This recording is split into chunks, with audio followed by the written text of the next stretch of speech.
Run tiger run என்று ராஜன் வலியில் துடித்தபடி தனது 5 வயது மகன் சர்வேஸ்வரனிடம் கூறினார். சில நிமிடங்களுக்கு முன் சென்னையில் உள்ள பெசன்ட் நகர் பீச் ரோட்டில் அதிவேகமாக சீறி பாய்ந்து சென்றது ஒரு ஃபாரின் கார். துரத்தி வந்த ரவுடிகள் அவரை சுற்றி வளைத்தனர். இனி தப்பிப்பது கடினம் என்று புரிந்து கொண்ட ராஜன் எப்படியாவது மகனை மட்டுமாவது காப்பாற்றிவிட துடித்தார். தன் கையில் அணிந்திருந்த புலி முத்திரை பதித்த மோதிரத்தை கழட்டி சர்வேஸ்வரனின் சட்டை பாக்கெட்டுக்குள் திணித்தார். அப்பா போகாதீங்கப்பா, என்னை விட்டு போகாதீங்கப்பா என்று அழுத சர்வாவை கட்டி அணைத்தவர் பின் அழுத்தமாக அவனது நெற்றியில் முத்தமிட்டார். இல்ல டைகர், என் வாழ்க்கையை நான் வாழ்ந்துட்டேன், நீயாவது தப்பிக்கணும், நான் திரும்ப வரலனா அப்பாவை மன்னிச்சிடு என்று கூறிவிட்டு தனது துப்பாக்கியுடன் காரை விட்டு இறங்கியவர் தன்னை சுற்றி வளைத்தவர்களை சுட ஆரம்பித்தார். துப்பாக்கி சத்தத்திற்கு பயந்து தன் காதை பொத்திக் கொண்டான். அடுத்த சில நொடிகளிலேயே ராணாவின் குண்டுகள் ராஜன் நெஞ்சை துளைக்க மண்ணில் சரிந்து விழுந்தார் ராஜன். இந்த துரோகியோட முகத்தை மட்டும் மறந்துடாத டைகர் என்று இறுதியாக சொன்ன ராஜனின் உயிர் பிரிந்தது. அப்பா என்று அலறி அடித்து எழுந்து அமர்ந்தான் சர்வேஸ்வரன். வியர்த்து போயிருந்த தன் முகத்தை துடைத்துக் கொண்டான். கடந்த 18 வருடங்களாக இதே கனவு அவனை தூங்க விடாமல் துரத்தி வருகிறது. கையில் அணிந்திருந்த அந்த புலி முத்திரை மோதிரத்தை பார்த்தவன் தன் அப்பாவை நினைத்துக் கொண்டான். பின் ஒரு பெருமூச்சோடு வேலைக்கு கிளம்ப தயாரானான். சர்வா என்று அழைக்கப்படும் சர்வேஸ்வரன் சென்னையில் உள்ள ஒரு பிரைவேட் கம்பெனியில் டெலிவரி பாய் வேலை செய்கிறான். கடினமான இந்த வாழ்க்கையில் அவனுக்கு இருக்கும் ஒரே ஆறுதல் அவன் காதலி வைஷ்ணவி மட்டும்தான். இன்னைக்கு வைஷ்ணவி பர்த்டே, அவளுக்கு கேக் வாங்கிக்கிட்டு போனா சந்தோஷப்படுவா என்று நேராக ஒரு பேக்கரிக்கு சென்றவன் அங்கு இருந்த ஒரு அழகான கேக்கை பார்த்தான். இது எவ்வளவு? 2000. தனது சட்டை பாக்கெட்டில் இருந்த 100 ரூபாயை பார்த்தவன் அருகில் இருந்த சின்ன சைஸ் பீஸ் கேக்கை பார்த்து இது எவ்வளவு என்று கேட்க, இது ஒரு பீஸ் 50 rupees. ஓகே, இதை 2 பேக் பண்ணுங்க என்றான். கேக்கை வாங்கிக் கொண்டவன் ஆசையோடு வைஷ்ணவியை பார்க்க அவளது அபார்ட்மெண்ட்டுக்கு கிளம்பினான். காலிங் பெல்லை அடித்துவிட்டு ஜன்னல் வழியாக பார்க்க உள்ளே டிஸ்கோ லைட், மியூசிக் சத்தம் என்று பெரிய பார்ட்டி நடப்பது போல தெரிந்தது. சில நொடிகளில் அல்ட்ரா மாடர்ன் ஸ்டைலில் கிளாமராக டிரெஸ் அணிந்திருந்த வைஷ்ணவி கதவை திறந்தாள். அதுவரை அவளை அப்படி பார்த்திராத சர்வா காண்பது அனைத்தும் உண்மைதானா என்ற குழப்பத்தோடு வைஷ்ணவியை பார்த்தான். சர்வா டெலிவரி பாய் டிரெஸ்ஸில் இருப்பதை பார்த்ததும், யாருடே மறுபடியும் கேக் ஆர்டர் பண்ணது என்று ஒருத்தி கேட்க, ஏய் உனக்கு தெரியாதா, இவன் தாண்டி வைஷ்ணவியோட லவ்வர், ஆனா சார் ஒரு டெலிவரி பாயாவும் இருக்காரு என்று இன்னொருவள் கேலியாக சொல்லி சிரிக்க வைஷ்ணவியின் முகம் சிரித்து போனது. சர்வாவும் அவமானத்தில் குறுகி நின்றான். அப்போது பின்னாலிருந்து ஹே வைஷு பேபி என்று ஒரு 25 வயது ஆண் குரல் கேட்க சர்வா திரும்பினான். கையில் ஒரு காஸ்ட்லி கிஃப்ட் பாக்ஸுடன் நின்று கொண்டிருந்த ஆகாஷ் சர்வாவை கண்டுகொள்ளாமல் அவனை தாண்டிச் சென்றான். வைஷ்ணவியின் விரல்களில் ஒரு டைமண்ட் ரிங்கை மாட்டிவிட்டு ஹாப்பி பர்த்டே டார்லிங் என்று கட்டி அணைத்து வாழ்த்து கூறினான். அவனை தடுக்காமல் சிரித்துக்கொண்டே கட்டி அணைத்த வைஷ்ணவி, இதுக்கு மேல நடிக்க முடியாது என்று மனதிற்குள் முடிவெடுத்தாள். ஹேய் லிசன் எவ்ரிவன், இனிமே ஆகாஷ் தான் என்னுடைய பாய் ஃப்ரெண்ட், லவர் எல்லாம், இந்த டெலிவரி பாய் சர்வா இல்ல, ஓகே என்று சத்தமாக சொன்னவள் ஆகாஷை தோளோடு தோள் அணைத்துக் கொண்டாள். சர்வாவின் தலையில் இடி விழுந்தது போல பெரும் அதிர்ச்சி. வைஷு, நீ நீ என்ன பேசிக்கிட்டு இருக்க, எதுக்காக இப்படிலாம் பண்ற என்ற அதிர்ச்சியுடன் அவன் கேட்க, அவளை வேற என்னடா பண்ண சொல்ற, உன்ன மாதிரி ஒரு பிச்சைக்காரன் கூட வாழ்க்கை முழுக்க இருந்து கஷ்டப்பட சொல்றியா, அதான் சொல்லிட்டா இல்ல, கிளம்பு என்று ஆகாஷ் நக்கலாய் சொன்னான். அனைவரும் சத்தமாக சிரிக்க சர்வாவின் முகம் கோபத்தில் சிவந்தது, கைகள் முறுக்கேறியது. அடுத்த நொடி அவன் விட்ட பஞ்சில் ஆகாஷின் மூக்கு உடைந்து ரத்தம் கொட்டியது. அவன் ஆ என கத்தி வலியில் துடிக்க கையில் வைத்திருந்த கேக்கை வைஷ்ணவியின் முகத்தின் மீது வீசி எறிந்தவன், சீ நீ எல்லாம் ஒரு ஆளுன்னு உன்னை போய் சின்சியரா லவ் பண்ணேன் பாரு, என்ன சொல்லணும் என்று கூறியவன் அங்கிருந்து கிளம்பிவிட்டான். வெளியே வந்தவன் நேராக வைன் ஷாப் சென்று அனைத்தையும் மறப்பதற்காக கடகடவென குடிக்க ஆரம்பித்தான். கடைசியாக ரோட்டில் தள்ளாடியபடி நடந்தவன் ஒரு நிலைக்கு மேல் அப்படியே சரிந்து ரோட்டோரமாய் மயங்கி விழுந்தான். அவன் கையில் இருந்த சரக்கு பாட்டில் உருண்டு போய் அந்த ரோட்டின் எதிர்புறம் நின்றிருந்த ஒரு விலை உயர்ந்த காரின் டயரில் மோதி நின்றது. அதற்குள் அமர்ந்து எரிச்சலோடு ஸ்மோக் செய்து கொண்டிருந்தான் தீரஜ். பணக்கார வீட்டு இளைஞனான அவன் சீப்பான சந்தோஷத்திற்காக எந்த எல்லைக்கும் செல்லக்கூடியவன். இந்த வேதிக்காவை என்ன பண்றதுன்னு புரியலையே. ஃபேமிலி பிசினஸ்ல நாளுக்கு நாள் அவளோட கை ஓங்கிட்டே இருக்கு. கழவனும் அவளை நம்ப ஆரம்பிச்சிட்டான். என்ன பண்றது என்று தன் சிஸ்டரை பற்றி தீவிரமாக சிந்தித்துக் கொண்டிருந்தவனின் பார்வை ரோட்டோரமாய் கிடந்த சர்வாவின் மீது பட்டது. அடுத்த நொடியே ஒரு திட்டத்தை போட்டு மனதிற்குள் சிரித்தவன் தனது நண்பர்களிடம், அவனை தூக்கிட்டு வாங்கடா. நேராக ஒரு ஸ்டார் ஹோட்டல் முன்பு வந்து நின்றது தீரஜின் கார். டேய், மறக்காம இவன் ட்ரெஸ் எல்லாம் கழட்டிடுங்க என்று சொன்ன தீரஜின் முகத்தில் வஞ்சத்தின் சாயல் அப்பட்டமாக தெரிந்தது. அவன் சொன்ன அதே அறையில்தான் மயக்கத்தில் இருந்தாள் வேதிகா, 20 வயது அழகி. அவள் அருகில் போதையில் இருந்த சர்வாவை படுக்க வைத்துவிட்டு தீரஜ் சொன்னது போல அவன் உடைகளை கழட்டிய ஆட்கள் அங்கிருந்து கிளம்பியிருந்தனர். மறுநாள் காலை வெகுநேரம் கழித்து மெதுவாக கண்களை திறந்த சர்வா ஆடையில்லாமல் ஒரு பெண்ணின் அருகில் தான் இருப்பதைக் கண்டு அதிர்ந்து போனான். நான் எப்படி இங்க வந்தேன்? என்ன நடக்குது இங்க என்று மாறி மாறி பார்த்தவன் வேகமாக தனது உடைகளை எடுத்து அணிய ஆரம்பித்தான். அந்த சலசலப்பில் வேதிகாவும் விழித்துக் கொண்டாள். ஏய், யாரா நீ? நீ எப்படி ரூம்குள்ள வந்த? இங்க என்ன பண்ற என்று பதட்டத்தோடு கேட்க ரூமின் கதவு திறக்கப்பட்டது. அவள் அண்ணன் தீரஜ் தன்னுடைய நண்பர்களோடு உள்ளே வந்து வேதிகாவை கேவலமாக பார்த்தான். அவர்களைத் தொடர்ந்து 65 வயது மதிக்கத்தக்க கம்பீரமான ஒரு நபர் கோட் சூட்டில் நரைத்த பெரிய மீசை தாடி கையில் ஸ்டிக்குடன் அந்த ரூமிற்குள் நுழைந்தார். அவர் பெயர் அதியமான். தாத்தா, பாத்தீங்களா இவ என்ன வேலை பண்ணிருக்கான்னு என்று தீரஜ் ஏத்திவிட கோபத்தோடு வேதிகாவை பார்த்தவர் பளார் என அறைந்தார். எப்பேற்பட்ட குடும்பத்துல பிறந்துட்டு என்ன வேலை பண்ணிருக்க நீ என்று அவளை திட்டியவர் அருகிலிருந்த சர்வாவை முறைக்க, சார், நீங்க நினைக்கிற மாதிரி நான் எந்த தப்பும் பண்ணல என்று சற்று தயக்கத்துடன் அவன் ஏதோ சொல்ல வர, என்னடா பண்றதெல்லாம் பண்ணிட்டு நல்லவன் மாதிரி நடிக்கிறியா?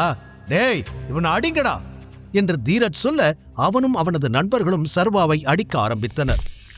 நிறுத்துங்க என்று கத்திய அதியமான் சர்வாவின் சட்டையை பிடித்து இழுத்தார். யாருடா நீ? எவ்வளோ தைரியம் இருந்தா எங்க வீட்டு பொண்ணு மேல கை வச்சிருப்ப என்று கத்தினார். சர்வா பதில் பேச முடியாமல் தடுமாறி நிற்க உடனே அதியமான், எப்ப இப்படி ஒரு தப்பு நடந்துச்சோ இதுக்கு மேல இதை இப்படியே விட்டா சரி வராது. 2 பேருக்கு உடனே கல்யாணம் பண்ணி வச்சிடணும். தீரஜ், நாளைக்கே அதுக்கான ஏற்பாட்டை பண்ணிடு.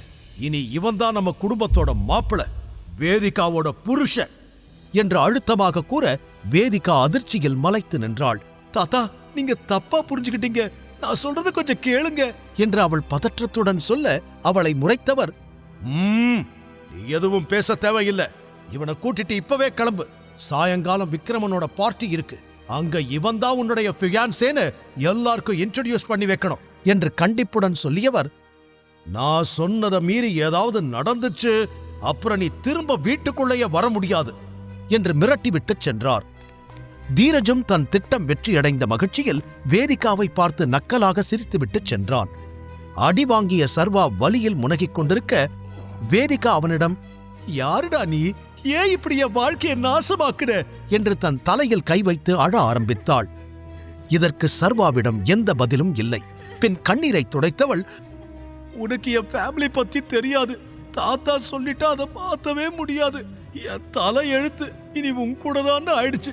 கிளம்பி தொலை என்று சர்வாவை தன் காரில் கூட்டிச் சென்று அவன் வீட்டில் இறக்கிவிட்டவள், ரெடியா இரு, ஈவினிங் 5 o'clock நான் வந்து உன்னை பிக்கப் பண்ணிக்கிறேன் என்று கூறியவள் விருட்டென கிளம்பிச் சென்று விட்டாள். அப்போதும் சுற்றி நடப்பது புரியாமல் நின்றிருந்த சர்வா, நான் எப்படி அங்க போனேன்? என்னதான் நடந்துச்சு நேத்து நைட்டு என்று தலையை பிடித்துக் கொண்டான். பிறகு, என்ன இருந்தாலும் நான் அப்படி பண்ணிருக்க கூடாது. என்னால ஒரு பொண்ணு வாழ்க்கையே கெட்டு போச்சு என்று தன் மீது கோபப்பட்டு கொண்டவன் குற்ற உணர்ச்சியில் தவித்தான்.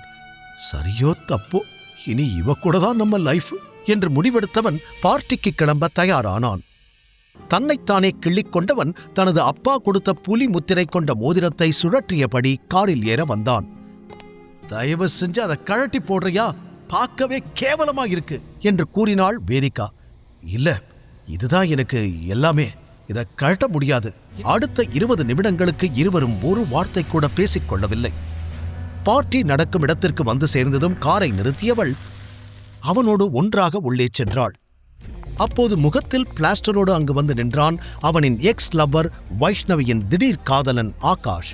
சர்வாவின் சட்டையை பிடித்தவன், உனக்கு இங்கென்னடா வேலை என்று மிரட்ட சர்வா அவனை முறைத்தான். ஏய், என்ன பண்ற? இவர் என்னோட ஃபியான்சே, கையை எடு என்று அதட்டலாக சொன்னாள் வேதிகா. அதை கேட்டு அங்கிருந்த அனைவருமே அதிர்ச்சியாகினர். வாட்? உனக்கு என்ன பைத்தியம் பிடிச்சிருக்கா? இவனே ஒரு டெலிவரி பாய், இவனை போய் உன் ஃபியான்சேன்னு சொல்ற என்று அதிர்ச்சியுடன் கேட்டான் ஆகாஷ்.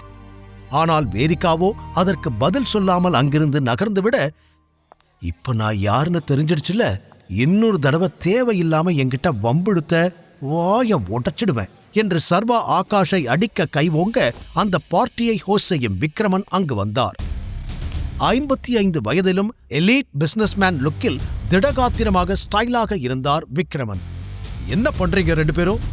இவனை யாருமே இங்க இன்வைட் பண்ணல, திருட்டுத்தனமா உள்ள வர பார்க்கறான் என்று ஆகாஷ் வேகமாக சொல்ல சர்வாவை கூர்ந்து பார்த்தார் விக்ரமன். அவனது முக அமைப்பும் உடல் தோரணையும் அவரை ஒரு நொடி ஆச்சரியத்தில் ஆழ்த்தியது. ஹலோ சார், நான் எந்த பிரச்சனையும் பண்ண வரல. உங்களை பார்த்ததும் இவன் தான் அப்படியே கதையை மாத்தி சொல்றான்.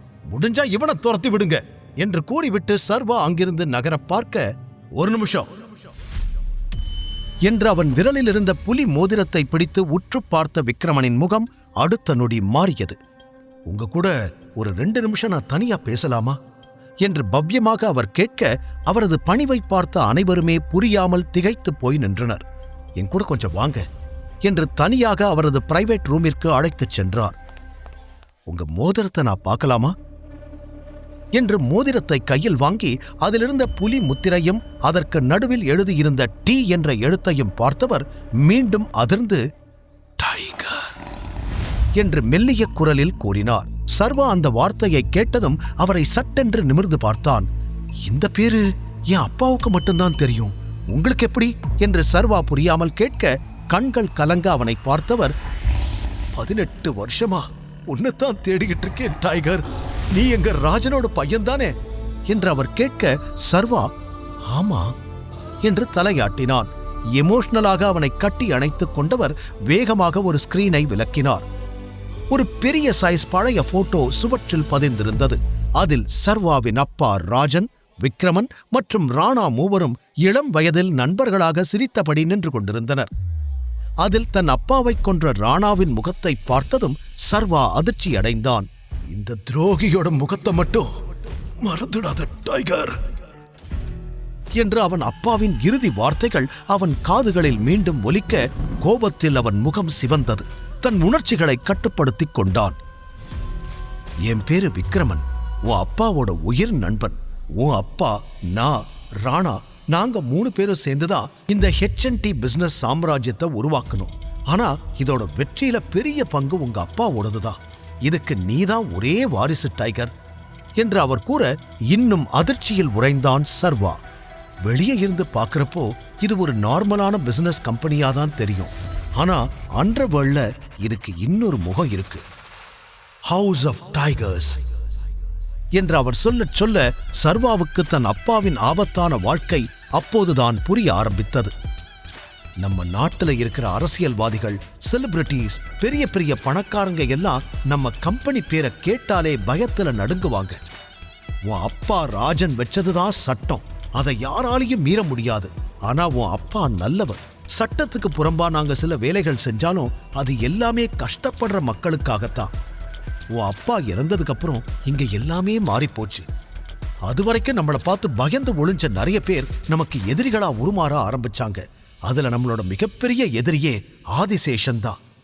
அவனும் பல வருஷமா உன்னை தேடி கண்டுபிடிச்சு எப்படியாவது கொலை பண்ணணும்னு தான் வெயிட் பண்ணிக்கிட்டு இருக்கான்.